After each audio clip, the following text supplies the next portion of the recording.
Hey there, rock and rollers. You're listening to Classic Rock Record Review with Gabe. So today, the classic rock record that we're going to talk about is One Hot Minute by the Red Hot Chili Peppers. I listened to that puppy in my Mazda 3 on my way to IKEA. I'm at IKEA right now, so let me tell you about that record. I'm going to say it's an odd one. I mean, their record before it, Blood Red Hot Sex Rock and Roll Madness, Sex Packets, whatever it's called, massive hit. And I think that a lot of kind of the secret sauce that the Red Hot Chili Peppers had after, being around in the 80s and being popular with some people, but not massively huge, was that they got a new guitarist in John Frusciante, whose style of playing was very melodic, very smooth, like Hendrixy, like we're talking Santana smooth. And that counteracted like Flea's, that, because they got that bass playing, but then you've got this,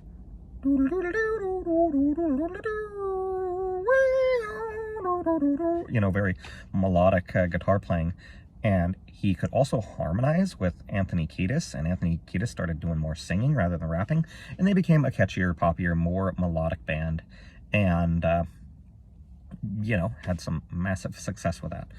One hot minute, though, after, a real hot record, John Frusciante was out of the band, probably for having to do with drugs or something, so they brought in the guy, I want to say Don Novello, but that's probably not his name, because that was Father Guido Sarducci from Saturday Night Live, but some guy with a name that was something like Don Novello became the guitarist.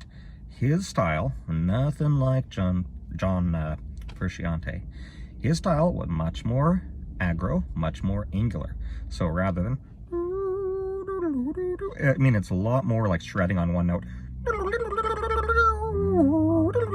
like that, and not really melodic lines, more rhythm playing, and then, you got that, and then you got Flea going, so,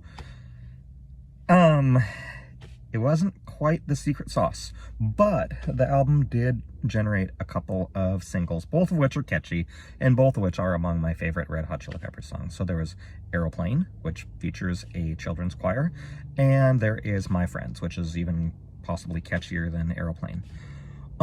Something I've always noticed about Aeroplane is, like, the chorus reminds me of, Last Dance with Mary Jane. That, I like pleasures back with pain, and music is my aeroplane. Somehow that kind of leads into Last Dance with Mary Jane. Both produced by Rick Rubin, I think. And oddly, about 10 years later or something, Danny California, Red Hot Chili Peppers' first massive hit in years, again sounds like Last Dance with Mary Jane, but a different part of the song. Getting born in the state of Mississippi, mama was a copper, mama was a hippie. It's like the same song. So yeah, there we go. So I say that the whole album is kind of boring. It's kind of like a funk Soundgarden, which, like, if you want to put on, and I'm not talking, Louder Than Love or Bad Motorfinger even. I'm talking like Super Unknown, but with, and wah-wah pedals and stuff. Like, kind of like if Soundgarden and the Spin Doctors fucked, like what their offspring would be. And, like, you can be a Soundgarden fan and a Spin Doctors fan, but not necessarily want to make them into one funky good times band. I mean, you don't necessarily want to do that. So we've got one hot minute here, and aside from the two singles, which are really catchy, it's just an album that's kind of boring. Like, there's not much interesting going on. One thing I will give the Red Hot Chili Peppers credit for is, like, I, try and think of myself as someone who's I'm not afraid to be me, and I don't care what people think about me, but yet, at the same time, like, I never wear shorts in public, and I'm not going to go to the beach and take off my shirt and hacky sack with my homies, because, like, I just have a certain kind of dignity or something that, maybe I'm, self-conscious, I don't know. So even though I think of myself as not being that way, as to a certain extent I am that way. And Red Hot Chili Peppers, I want to give them credit for not being self-conscious, not trying to be hip, just like being this weird, shirtless, hacky-sacking, white boy, funk, punk rock kind of band. And, you know, if you're not afraid to be you, not afraid to make a fool of yourself, I mean, you got to get credit for that. But One Hot Minute, not a real remarkable album.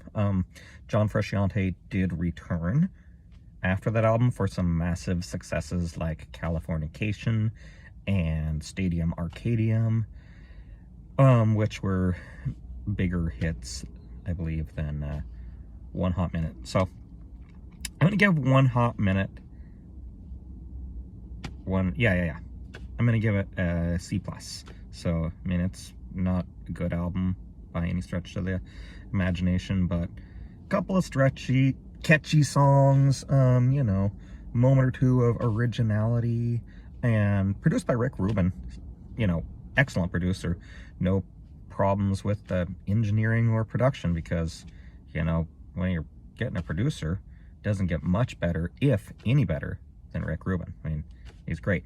So there you have it. One Hot Minute, C+.